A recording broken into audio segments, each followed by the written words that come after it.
The postseason is here, as is the Hurry Up Offense, here to preview Wild Card Weekend. Tej, as always, joined by my co-host, the Profit Up Plus Money Place, Mason Cannon. Mason, how you been?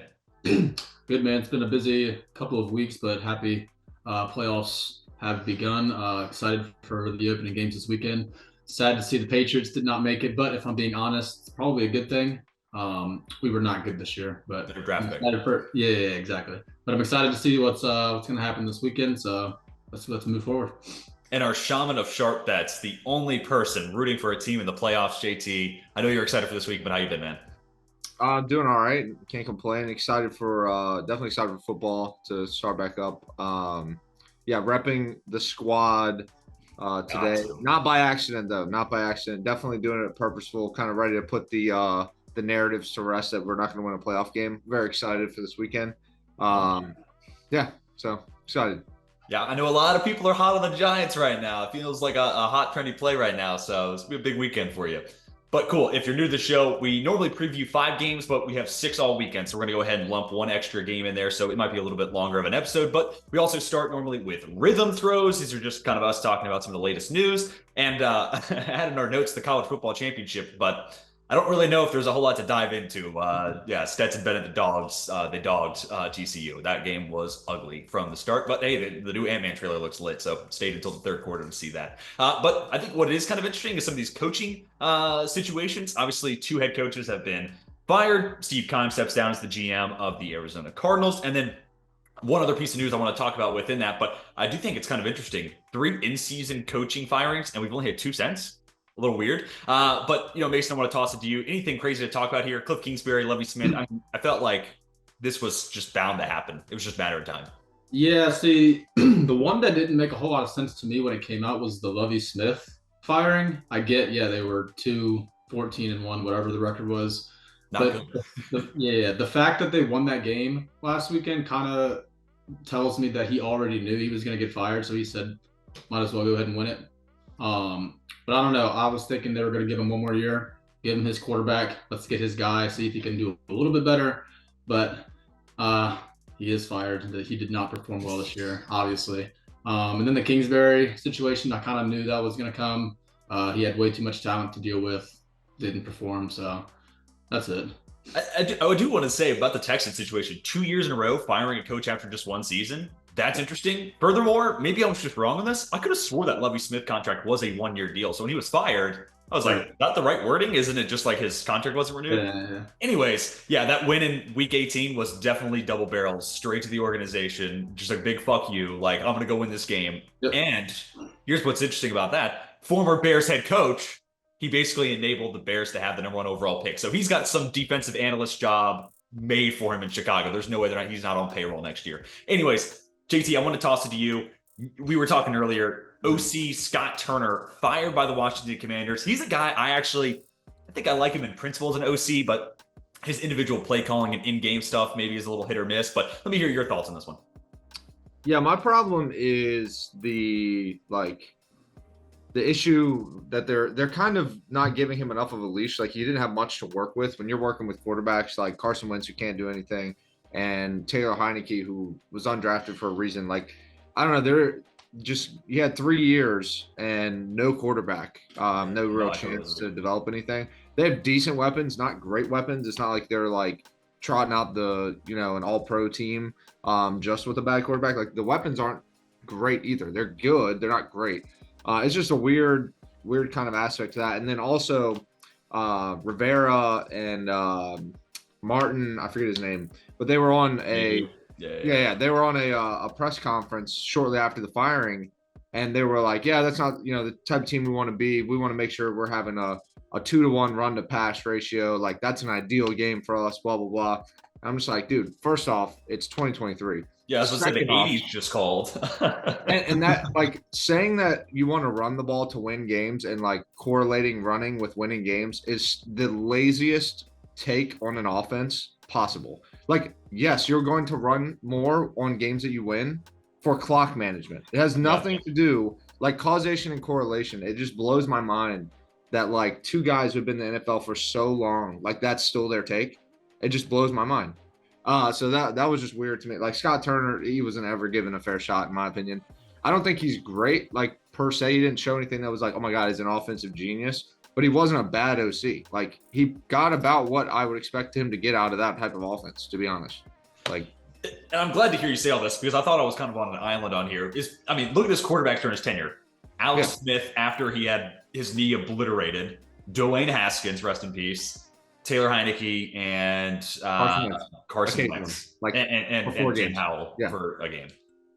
The dude wasn't. What are you supposed to do with that? And furthermore, like you said, Terry McLaurin's a stud, but it really wasn't until this year that they found a number 2 in Jahan Dotson. So yeah, I think he kind of got a rough beat there. But that being said, he is Scott Turner, son of Norv Turner, who was an OC for 1,000 different teams. There's going to be a job for him, so not too worried about it. That said, he uses play action at a super high rate. He uses motion a ton, so he does utilize those little edges you can get on the offensive side. So if he were to sign, let's say there was an opening for whatever reason as the OC of the LA Chargers, that could be really interesting. Give him a good quarterback, give him some good skill position players. Let's see what he can do. So, and obviously Norv Turner, former Chargers head coach and OC too as well. So yeah, no, I'm right there with you. But tough time to be, I guess a coach. But hey, these guys do get like $1 million severance packages. So a lot more than I will make. But anyways, let's go ahead and jump into playoff football. Let the fun begin.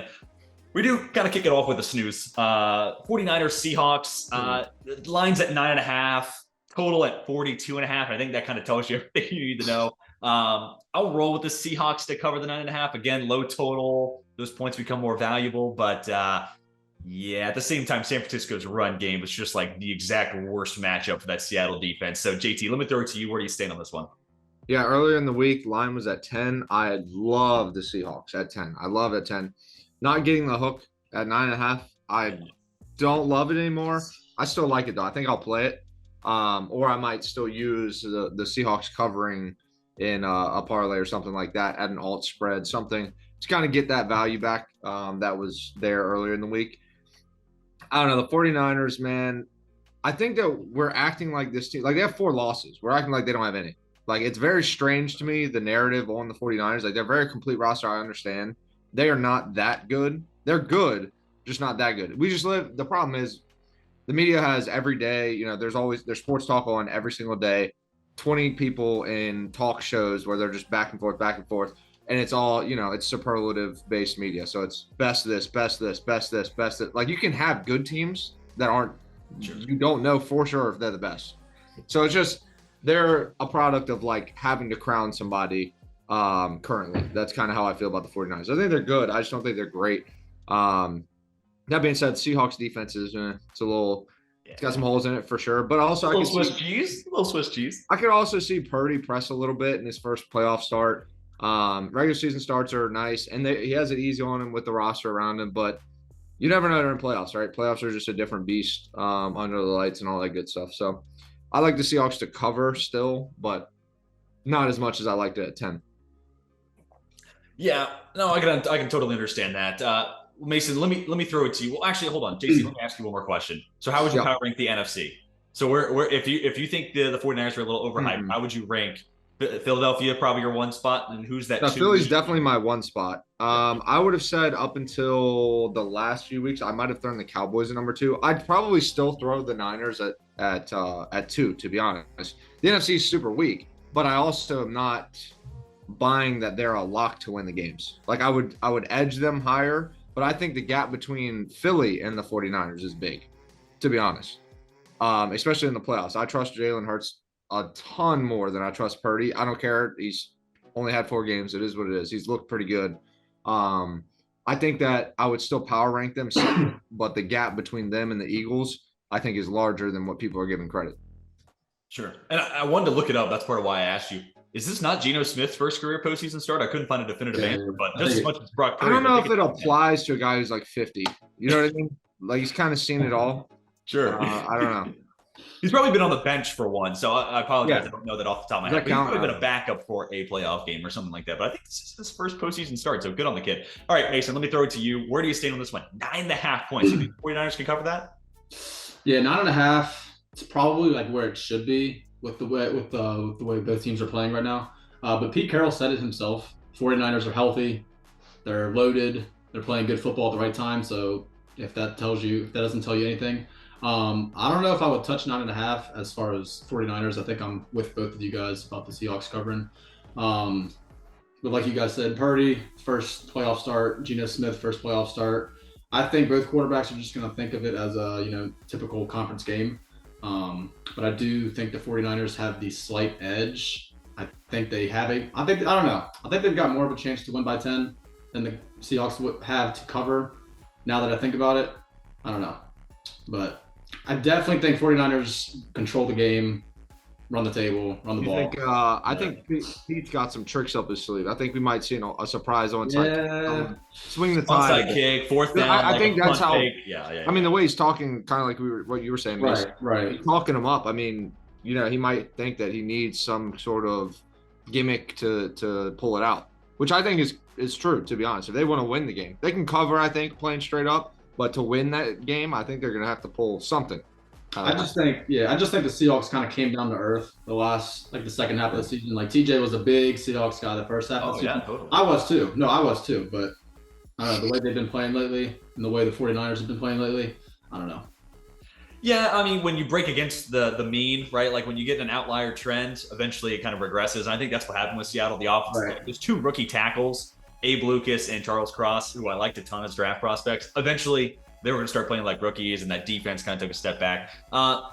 Also, I think this game, ultimately, I know it's Brock Purdy's first start. This could easily turn into like those San Francisco Green Bay games where it's not Garoppolo in this case, but Purdy maybe dropped back like 15 times. Like I can see Christian McCaffrey having a ton of yards. Elijah Mitchell averaged almost 8 yards a carry in the regular season finale. And then also Deebo Samuel back. He's obviously a legit runner. So I'm thinking Purdy might not even have a huge impact on this game.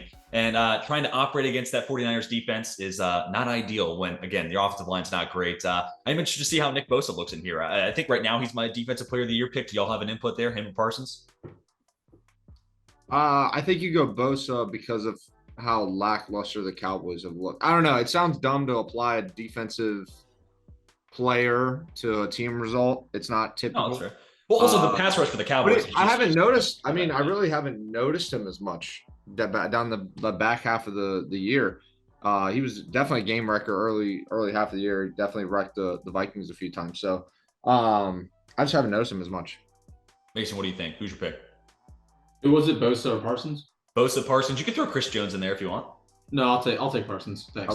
You'll take Parsons. We'll take Parsons over Bosa. All right. I think preseason I picked Bosa to win Defensive Player of the Year, so that would be cool if I got that right. Anyways, let's go ahead and jump into game number 2. This is our Saturday nightcap, and this game I hope is awesome. Chargers, Jags. Right now it's Los Angeles favored by 2. Over/under set to 47.5. These two teams did see each other in the regular season. Which, one more note, I mean, Seattle, San Francisco already played twice. Beating a team 3 times in the year is tough. Blah blah blah. That aside, Week 3. It was the first game back since Justin Herbert had his ribs obliterated by whoever that Chiefs defender was. I think it was Nick Bolton. And they lost 24-0. So, that's something to put a feather in the cap if you're a Jags fan. But I think this game definitely plays out differently now that Herbert's healthy. Mason, let me throw it to you. You are also a huge Justin Herbert believer. Do you think he gets that first playoff dub?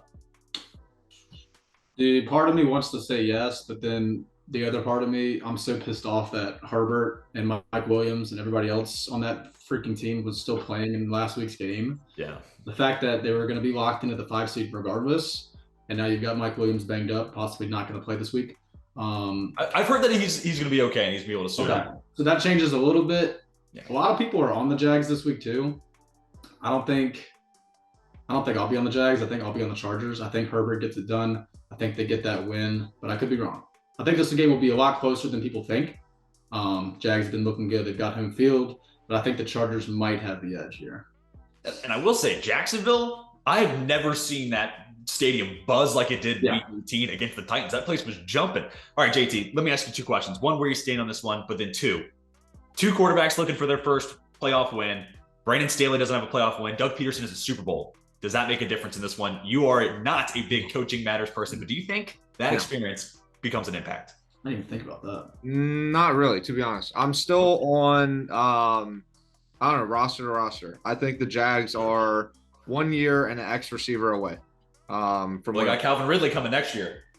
I think that could be it. I mean, I think I'm a big Ridley fan, so I think that could be could be a game changer. I think that they're just kind of, like I said, just literally, I think it's a year and an X away. Assuming Mike Williams plays, of course, that's huge. We've already kind of talked about this in previous episodes of how big he is at opening up that offense. Everything underneath is opened up with him kind of clearing out and winning one-on-ones. I like the Chargers here. It opened at -1, I believe. It's now at -2, so you get a little less value. That was another one where I wish I would have caught it earlier. I think from a betting perspective, I'm going to push this out a bit. Play it, maybe ladder it even with the money line, the regular spread, maybe out to 4.5 or something like that, even up to maybe 9.5 just to get a flyer value on it. Because I think the Chargers just get it done. To be honest, I think the Jags, it's a good time to fade it. To fade the Jags, people are hot on them. I think they're good. I just think they're, like I said, a year and an X receiver away from getting it done in the playoffs. Because at the end of the day, in the playoffs, man, like you've got to have somebody. It's all about beating your matchup. And the Jags receivers are good. They're just not great. And there's a clear advantage on the other side of the field, in my opinion. No, and I can get behind that. Also, I think Joey Bosa, Khalil Mack, that type of an impact player on the edge, on opposite ends of the edge, that's a huge impact, especially when it's Cam Robinson and Jawan Taylor, the guys trying to slow them down. Also, that Jags offensive line in and of itself has not been all that great down the stretch. Their defense did have a great game against the Titans, but I can't really think of another game where they played that well. So I'll take that as an outlier, considering you're playing Josh Dobbs. Justin Herbert is a completely different beast. So I do think I'll roll with the Chargers. If it ends up getting that field goal mark, maybe I'll reconsider, but everything up until 3, give me Los Angeles. I also think it's interesting, narratively speaking. You look at these two teams. Obviously, again, first playoff game for both these quarterbacks. But if the Jags win, the Chargers are going to be like the talk of disappointment town. They're going to be like, oh, this team should have been like in Super Bowl contention. Herbert was supposed to be an MVP, blah, blah, blah. They got bounced in the first round. If the Jags lose in the first round, it's like, oh, dude, well, they won the division. That's ahead of schedule. Like you said, it's a year early. Like, that's great. So I do think that's kind of interesting. And when I take pressure on the Chargers for sure. Yeah, I think that kind of leans especially coaching staff. I think the coaching staff pressure is immense compared to the Jags. Any player props you like in this one? If Keenan Allen's in the slot, I'll be playing whatever numbers. Yeah, Keenan Allen. I think reception total. Honestly, I don't know if I'd play yards. I think if Mike Williams is playing, take Keenan Allen's reception total because he just feasts on the underneath. They'll throw him like every 5 and out you've ever seen schemed up. Like it's just, I don't know. That's something that I would look to play there. Yeah, Jags really struggle covering the slot. Let me throw out one more. Obviously, Chargers run a lot of cover 2 and a lot of 2 high looks. Evan Ingram has kind of been the cover 2 beater for Jacksonville this year. So depending on his prop number, that could be an interesting play too. He's been a beast. Catch him with his hands for the first time in his career. It only took, 5 years for the man to figure his hands in the way to catch a football. Said, I can use these. Wow, I don't have to catch it like this. That's crazy. Yeah. And like when I catch and run, my athleticism shows. Like, who would have thought? Mason, anything you're looking at prop wise? The only thing that jumped out at me just now was maybe Trevor Lawrence passing attempts. I feel like he's gonna have to throw the ball hella. So depending on what that number's at. And then conversely, you can kind of counteract that with ETN. You could bump maybe his rushing numbers up just because if like one doesn't hit, the other one probably will. And the Chargers have struggled to stop the run. So maybe ETN's an interesting play there. But yeah, this game's going to be really fun. I think if I could have anything of these 2 Saturday games, I'm glad this is the nightcap. Let's move on to our Sunday slate of games, though. Kick things off with Miami Dolphins and Buffalo Bills. That has been made official. It is going to be Skylar Thompson starting at quarterback. No Tua, no Teddy. And that to me says no shot that Miami wins this game. No disrespect, but maybe they'll cover the 13. Mason, where do you think this game ends up? Yeah, well, I think the spread has moved now to 13 points. Yeah, 13 over-unders at 43.5. Yeah. That spread is tough, but I definitely think the Bills could do it. Even last week, the Bills looked pretty good. The Dolphins we saw last week, they did not have Tua, looked like shit. So that's one way to put it. So you don't have Tua this week. You're playing a Bills team instead of a Jets team. I don't think it's going to be close. Yeah, I don't have much else to say. I think it's going to be a boring game. Bills way too talented, way too overpowered for the Dolphins, I think. So that's my lean. I think I'll lay the points at 13. Yeah, I think the Bills are also on an emotional mission right now. So I think that kind of plays a factor too. But all right, JT, I think you were talking earlier before we were recording. You like the Dolphins in this one. So tell me why I should bet Miami here. I just don't think the Bills are that good, to be honest. Oh, I've lost confidence in the Bills. you didn't. Dead serious. Yeah, no. the Bills' offense is just very inconsistent. It's hit or miss. It is so hit or miss. And I don't think the Dolphins' defense is all that bad. So I kind of just lean to them having a good game, not a great game, and that's kind of the angle I'm playing it at. I don't think they need a great game to beat Skylar Thompson. I don't think that Josh Allen's going to feel like he has to be Josh Allen to beat it, because he really doesn't, to be honest. He can just execute the simple stuff. You know, he talked about it earlier in the year, ending every drive with a kick, whether it be a field goal, punt, or an extra point. It's one of those games where he knows he can get it done. I like playing the Dolphins plus the points, and I also like the under, to be honest. I wouldn't play the under straight up. I'd play plus 13 straight up. But I think the best way to play it, if you're going to do betting wise, I actually like to tease it up to plus 19. So you're at least getting an extra touchdown, a field goal, and then the under 49.5. I don't think it goes over 49.5. I think that's really safe. I don't know that the Dolphins can keep up much. They look like they're just, I don't know, just kind of out of sorts. The league has kind of figured them out, and they haven't found like a counterpunch yet. So I'm not necessarily in on the Dolphins, just in on, or I'm more out on the Bills than I was early in the year. No, I mean, I totally get that. Also, I think you raised a great point. The Miami defense has kind of changed its entire complexion over the last end of the season, man. I mean, they've really come a long way. Jalen Phillips is looking like a brand new dude off the edge. And also, I will say about the Bills offense, again, it's hit or miss. You either get the Stephon Diggs, John Brown, mega bomb, or it's, 3 and out on the first attempt of the drive.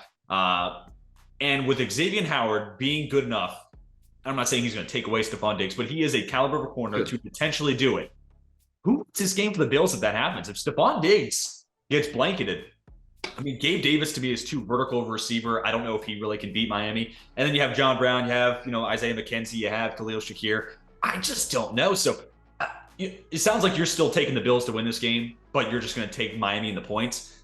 I can kind of see that. I can see where this game's just kind of ugly. First game of the playoffs, and then the Bills are really looking ahead to Cincy the week after, and then of course the Chiefs ideally or potentially in 2 weeks time. So I can get behind that thinking, and plus 13 points is a ton of points for a team to try to lay. So I can respect that. Any prompts we're looking at here? I don't know. Maybe honestly, Gabe Davis prop, just that you bring it up. Xavier Howard's probably going to be just in case. Yeah. I think Howard's a good matchup for Diggs. I'd have to look up the stats, but just thinking about like physical stature comparison wise, Xavier Howard's pretty physical. He's very similar build to Diggs in a way, a little more beefy, just being a defensive player for the most part, but kind of a similar build, similar like twitchiness to their game. So I think it's a good matchup for Xavier Howard. So I'd look to maybe play some Gabe Davis props. Depending on where John Brown's at, I might do the same thing. He might just be a slightly lower number, but we'll have to wait and see. Mason, anything that you're looking to play this week in this game? Maybe Tyreek Hill receptions, depending on the number. Other than that, I don't really have much angles. So. And I mean, obviously, we're still hoping for, DeMar Hamlin now released from the hospital, but, he's not playing in this game. And the secondary for the Bills has been kind of thin all year long. Granted, the last time these two teams played, Trey White was not in the lineup, I don't believe. Maybe that, or is the first game back. So Trey White back to full health and playing at 100%. He's obviously a game changer there. But also potential for Micah Hyde to return this week or next week. So I think the Bills secondary is going to get a whole lot better. But if he's not playing this week, I could see Jalen Waddle yards, Tyreek Hill yards, because there's still, those guys are such freak athletes. There's going to be big plays in the mix. So those are numbers that I'm all looking to see. Obviously, once the prop line's open, let's go ahead and move on to game number 4, Giants-Vikings. All right, your time has come, JT. Tell us why the Vikings covered the 3 points.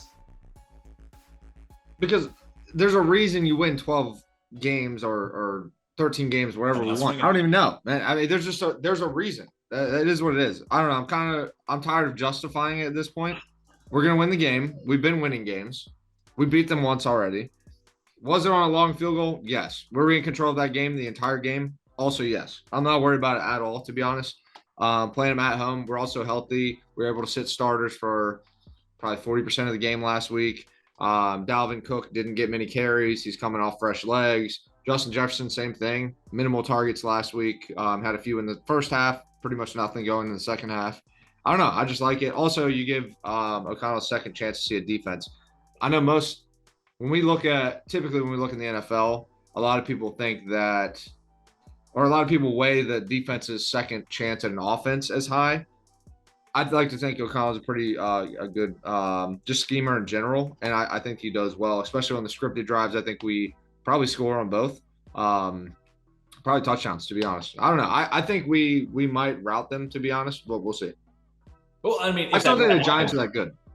No, and I can totally understand that. And like, if the Giants lose this game, it's still remarkable they were in the playoffs. So it's kind of like the Jags, where it's like, wow, I can't believe you were here. You're a year early type of thing, where it's this first year head coach, you're ahead of schedule. So I can totally see that. Let me ask you though, Brian O'Neill, any update on if he's playing in this one? I would assume he's good to go. I haven't seen anything yet, but I would assume he's good to go. I'll look it up real quick.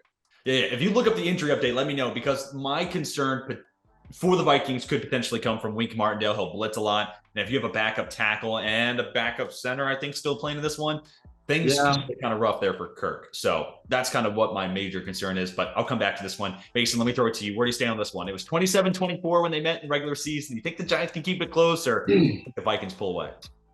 Yeah, so here's my angle. JT, feel free to cut me off. Go for it. Dude, as a Patriots fan, the Giants in the playoffs, man, different breed. I know it was years ago. I know the game has changed. Sure. But these records are very similar to, their two magical runs. And I like the Giants spot in this position. I think the spread is tough. In my lock of the week, I'll be teasing the Giants out a little bit.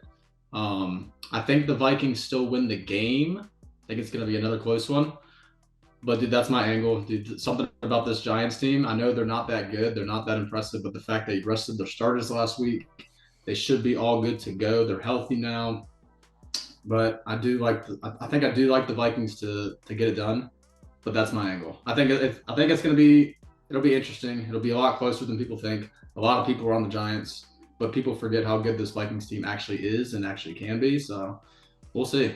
Well, I do think the Giants are a good tease line. I think the Vikings had one win, maybe two wins after week 18 by more than one possession. So like, more often than not, when Minnesota wins, it's single possession games. Sorry, JT. You did have a great gladiator moment there. Are you not entertained? We have 12 wins. I mean, come on. Are we not good enough? Have we not proven it? I love that. Let me just explain why I'm taking Minnesota. I'll even take them with a 3 points. If it gets to 3.5, maybe I'll rethink, but minimum, I'm going to get a push here, I think. When we talked about this game in the regular season, I said it was going to be a 3-point game, and it exactly was. So I'm still hanging on to that high. But Justin Jefferson, Adam Thielen, TJ Hawkinson balling out, KJ Osborne having a couple of great weeks. And then the Giants have Richie James, dude man whose name is escaped, and then Kenny Golladay, who got his first touchdown as a Giant, playing with the backups against the Eagles. I mean, you look at the firepower on each side, it's not close to me. So as somebody who loves that wide receiver DB, component of the game, I got to go with the team that has Justin Jefferson, Adam Thielen, Hawkinson and Osborne playing good. So I think that's, again, did you get an update on those injuries? That's the one thing that makes Brian O'Neill definitely not playing. I don't know that it's that big of a deal, to be honest, though. Brian O'Neill, to me, is less important than Darisaw. Now, Garrett Bradbury, I think, is huge, because we actually were on our third string center 2 weeks ago, and you could tell immediately. Yeah, the having to go on one was evident. Yeah, and I think we're good.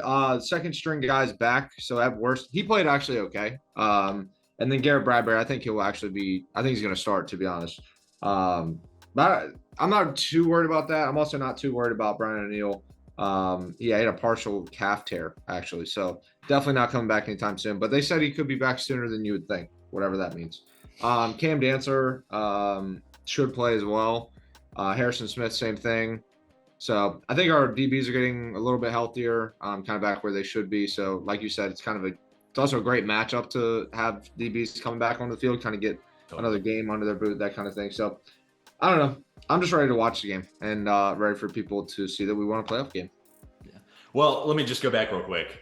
The Giants player I couldn't name was Isaiah Hodgins. Apologies to the Hodgins family. He's nice. Yeah, Hodgins is actually all right. But still, we're talking about Isaiah Hodgins getting production. Now, the name we didn't mention here is Saquon Barkley, and Saquon's a stud. Like, don't get me wrong, he's one of the best running backs in football, but it's a passing league. So I'll take the best, or one of the best receivers on the other side of the ball versus one of the best running backs in football trying to win a game. And that is that simple to me. But One last note, the Giants, when you blitz, you're just adding variance into a game. So I expect Wink Martindale. If this blitz percentage is anything less than 50%, I'll be pretty surprised, to be honest with you. So I think they'll test that Vikings offensive line. That's the only reason I could see maybe JJ doesn't have as big an impact. I'm playing his props heavy this week. Mason, what were we going to say? What time is the game? 4:30. 4:30? 4:30? 4:30 on Sunday, yep. 4:30, yep. No, that's indoors too, so it doesn't matter. No noon nightmare. That's close enough. Not at noon, not on a Saturday. Yeah, Kirk's going to be looking a little pale out there. It's scary. Anyways, let's move on. Sunday night football. This game went from pretty interesting to pretty boring with one single announcement this week. Ian Rappaport put it perfectly. It's an uphill battle for Lamar Jackson to play. So for me, it's an uphill battle for me to get behind the Ravens. I'll take the Bengals. I'll take them whatever points they're laying. I can't do it anymore. Did you watch last week? Yeah, no, I'm good. Even if it's Tyler Huntley or Snoop Huntley, correct me. Yeah, no, give me Burrow. Give me the Bengals. They're going to be looking to cause harm this postseason run, I think. Mason, what do you think about this one? No, I agree. Like, especially if Huntley can't play, if they've got that undrafted quarterback. I think he's Oregon quarterback, right? Did he play for Oregon? Yeah, Oregon. Yep. Yeah. He looked like dog shit. Now, yeah. The only thing though, if he does start, you're playing literally the same team you just played against, so you kind of see that defense again. But I don't think it matters. I don't think it's going to be close. So yeah, give me the Bengals, easy. And especially John Harbaugh is one of the best coaches in the NFL. So, tip of the cap there, I can respect it. But also Lou Anarumo is a great DC and he changes things up every week for the Bengals. So I don't know how much repeat, coverage the Ravens are really going to see. JT, what do you think about this one? I think we're all in lockstep on this one. It's kind of easy. Easy pick here. We all like the Bengals. I don't think it matters either. If Lamar's not playing, I'm not taking any. Probably I'm not taking the points on any of that. One thing that's interesting though, the game last week felt like a pretty wide margin of victory. It was only 11 points. Yeah, the Ravens made it a little closer. Right. Which kind of gives you a little cause for pause on the 8.5 that the spread's sitting at right now. I don't know if I'd bet it. I probably just won't touch it. It's a game that's not very interesting, I don't think, to watch per se. I think if I did bet it, I would go with the Bengals. I think they'll still cover, but it's something to note that it felt pretty in hand and it was only 11 points. Not as much as it felt like, I guess. Right.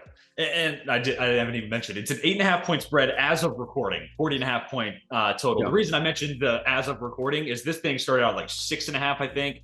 It was 7.5 when I looked this morning. Now it's 8.5. So you may be seeing this on Thursday and it could be double digits. I mean, for all I know. So even that said, I'll take the Bengals. So let's actually talk about a couple other things that relate to these two teams.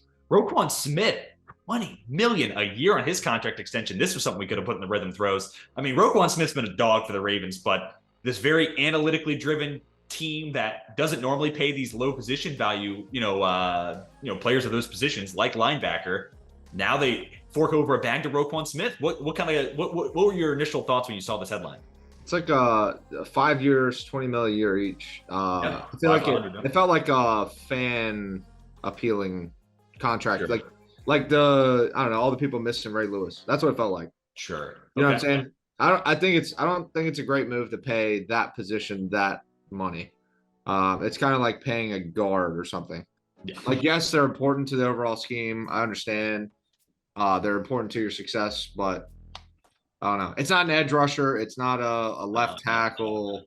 It's not a wide receiver one. Like, I don't know. It's a lot of money. That's a lot of money. Which you actually bring up an interesting. So maybe the reason that they feel that they can validate is the Ravens have always been keen on drafting edge rushers or signing like a Justin Houston to a 1 year, like $5 million deal. They tend to go cheap at edge, which, sometimes the results can vary. But when you're going cheap there, maybe that does free up money elsewhere. Mason, let me throw it to you. This is part of the reason even if Lamar was playing, give me the Bengals, just because they have no receivers. But this is a team that spends like 70% of their cap on defense. So that doesn't feel like something that's going to continue to stick. But with that said, I mean, what do you think this team does offseason-wise? They got to address receivers. So anything that comes to mind, maybe DeAndre Hopkins? You're talking Ravens, correct? Yeah, Ravens. Yeah. Yeah, dude, that would be ideal, obviously. I mean, if you look at their receiving core now, you definitely need a guy like that. But yeah, it'll be interesting to see what happens. They definitely need some offensive help. They also need some defensive help, honestly, if we're being honest. Adding Roquan Smith definitely helps, but I like JT's take. It's a little too much, a little too pricey for a guy like that. But that's fair. Get your guy if you need him. But yeah, definitely need some need some tools and some weapons on the offensive side of the ball. Now that I've invoked the name of DeAndre Hopkins, that was something else we probably should have talked about in rhythm throws. I mean, where do we think D-Hop's going? The Ravens, to me, the scheme that they run, I don't think they'll ever reach or give away value for an elite receiver. They just don't like. They don't scheme them well. Lamar Jackson, the way he plays doesn't necessitate a great route runner because he's not throwing rhythm, in sequence throws like pretty much ever. It's more just kind of after the fact, or maybe like a deep post or something like that off play action.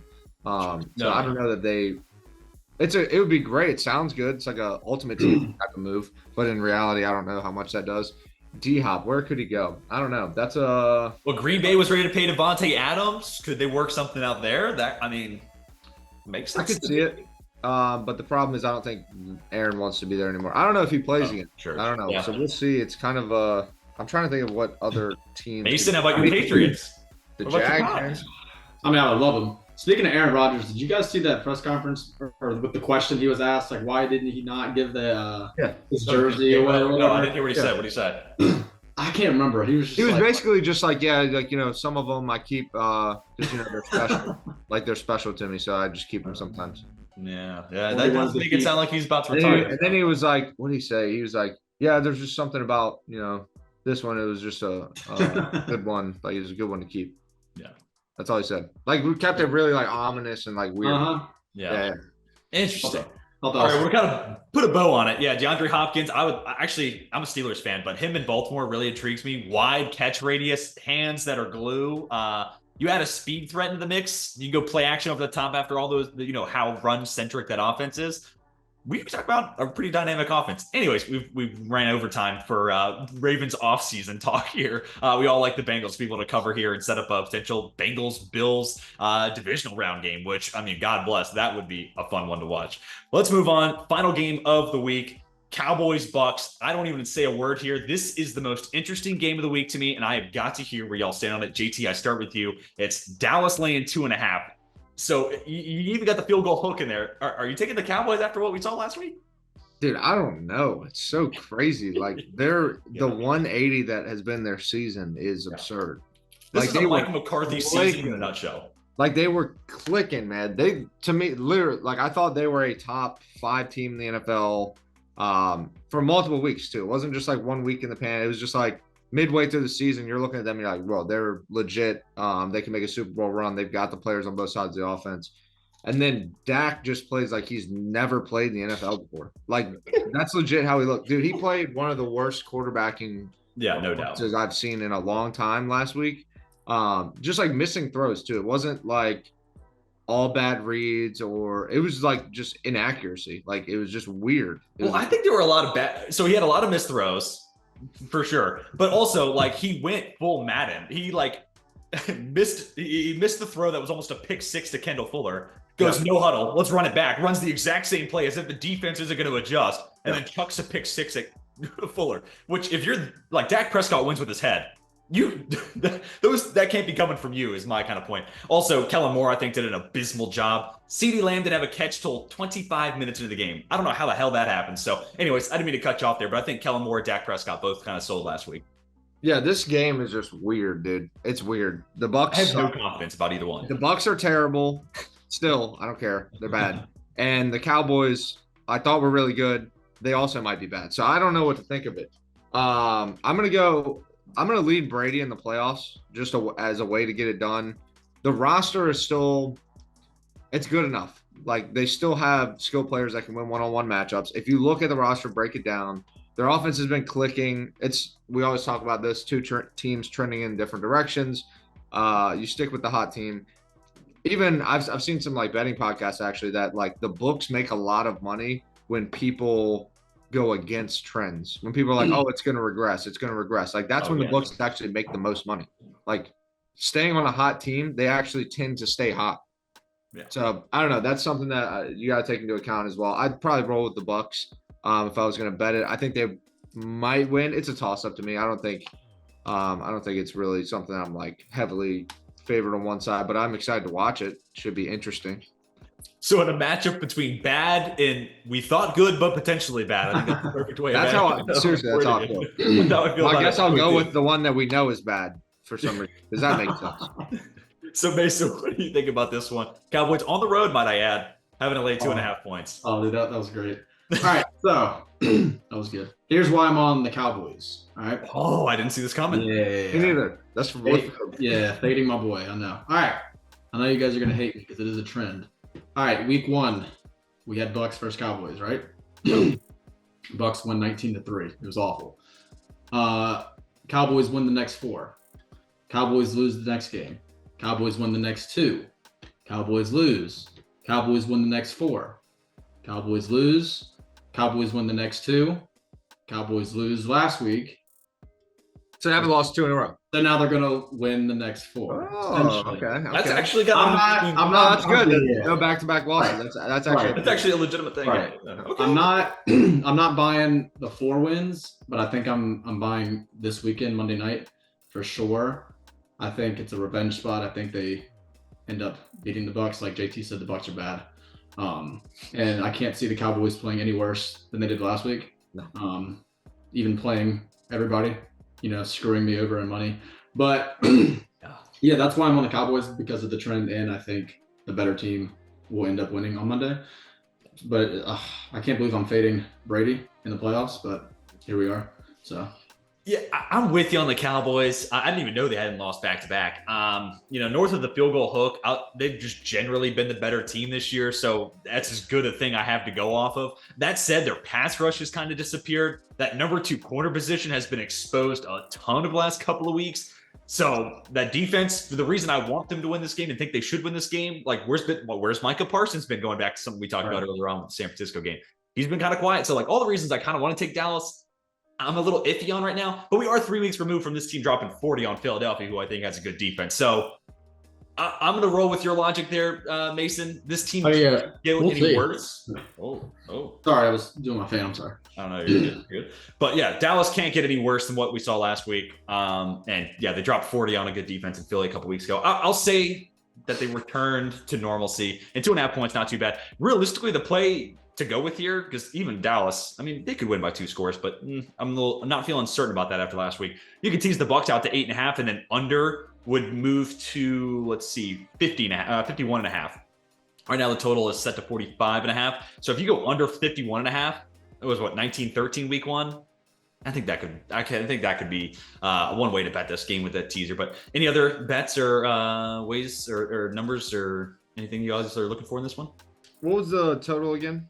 45.5. I might play that straight up, honestly, under. Oof. That line feels wrong.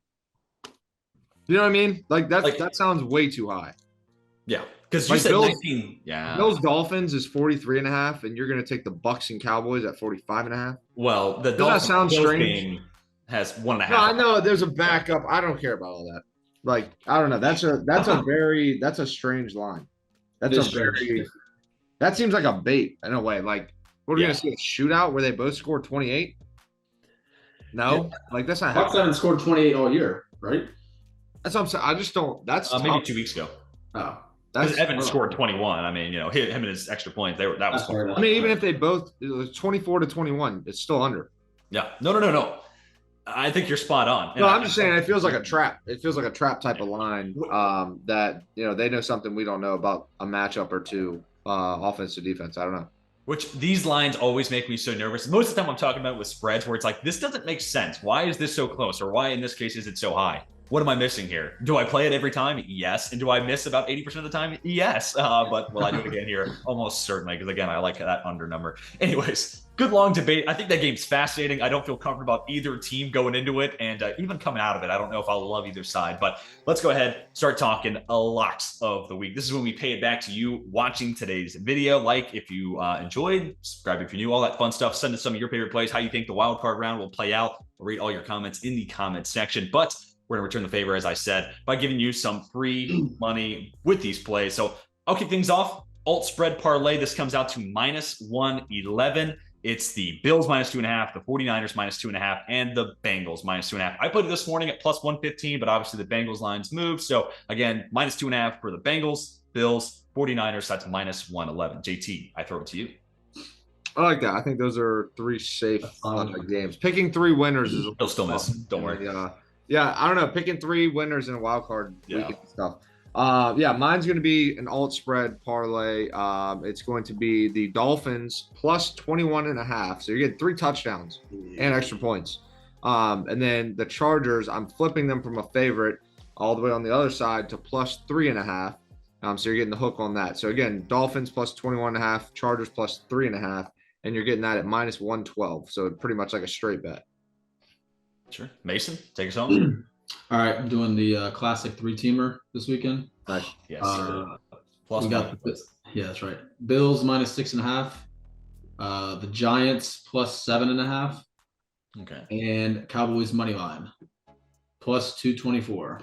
Oh my God! Up and over 2. Bill, come on now. That's fire. Well, we beat the 2-minute clock by a mile. So there are your free plays for the week. Congratulations. Count the checks. Pay all your bills. You're welcome. But any other plays y'all want to toss out? I'll throw out some honorable mentions. To quote JT from a few weeks ago when Jarrett Stidham was making his first start for the Raiders, where he said, Jarrett Stidham, this is rain and snow, playing Devontae Adams props.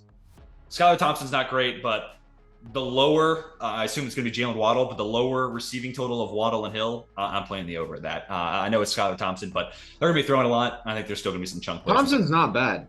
First off, like I've seen him play. He played against us a lot because Teddy Bridgewater started. Teddy got hurt, and then Skylar Thompson came in after. He's not like inept as a quarterback. Like he makes decent reads. He was able to run the offense okay. He's not great, but I think he'll be able to move the ball a little bit. Yeah.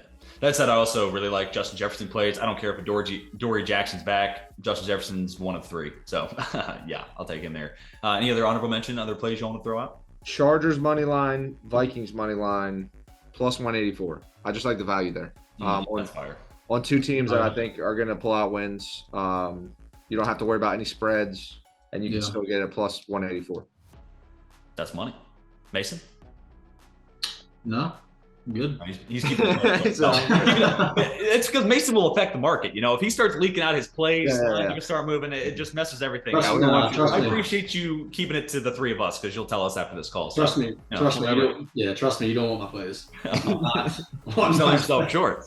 Oh man. Well, hey. I'm excited for wild card, weekend. Let me one final question for the 2 of y'all. Last wild card weekend, like last year, was bananas. And then like the AFC divisional round, every game was a 3-point differential. You guys think we get that lucky again this postseason, or is that kind of 1 in a million?